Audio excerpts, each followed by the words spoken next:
आता आपल्या आवडत्या मालिकेचे संपूर्ण भाग मालिका प्रसारित झाल्यानंतर लगेचच पाहू शकता फक्त सन नेक्स्ट वर। भारतातील प्रेक्षकांसाठी मोफत सेवा।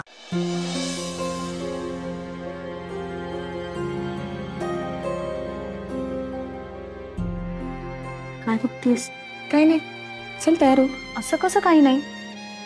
बघ, तुझ्या डोक्यात नक्की काहीतरी चालू आहे, सांग। श्राऊ, आय एम सॉरी, हे बघ, मला तुझा मूड खराब करायचा नाहीये, पण हे सगळं काय घडतंय? केवढं विचित्र आहे हे।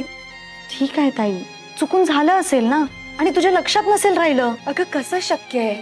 मला सगळं नीट आणि व्यवस्थित आठवतंय, मला खात्री आहे। म्हणजे कोणीतरी ना हे जाणून बुजून करतंय मला वेडं ठरवण्यासाठी। मला भास होतायत, मला गोष्टी लक्षात राहत नाहीये, हे दाखवण्यासाठी हे कोणाचं तरी प्लॅनिंग आहे। मला कळत नाही हे सगळं काय सुरू आहे।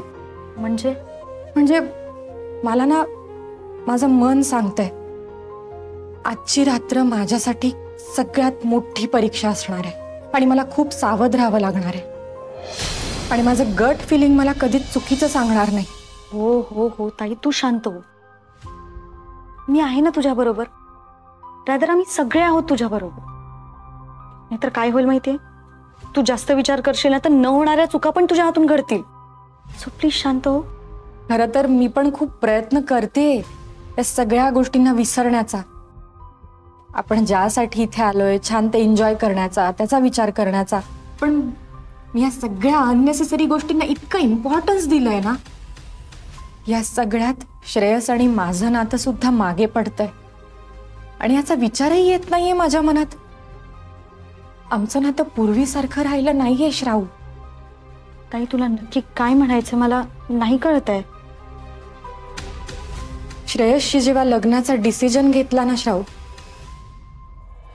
त्यावेळी माझा हेतू खूप वेगळा होता। माझ्या मनात असा विचार कधीच नव्हता आला की आमचं नातं अशा वळणावर येईल जिथून मला मागे फिरणं इतकं कठीण झालेलं असेल। पण आज मला फक्त श्रेयस इम्पॉर्टंट वाटतो आणि मला खात्री आहे त्यालाही असंच वाटत असणार, कारण त्याच्या बोलण्यातून, वागण्यातून सतत मला हेच जाणवत असतं।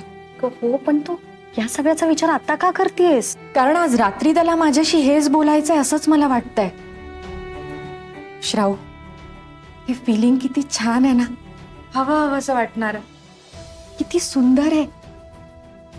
श्राऊ, श्रेयस मला माझ्या आयुष्यात हवा आहे, माझा नवरा म्हणून, मित्र म्हणून, जोडीदार म्हणून, आणि आता मला त्याला गमवायचं नाहीये आणि आता मला दुसऱ्या कशाचाही विचार करायचा नाहीये। फक्त हे क्षण छान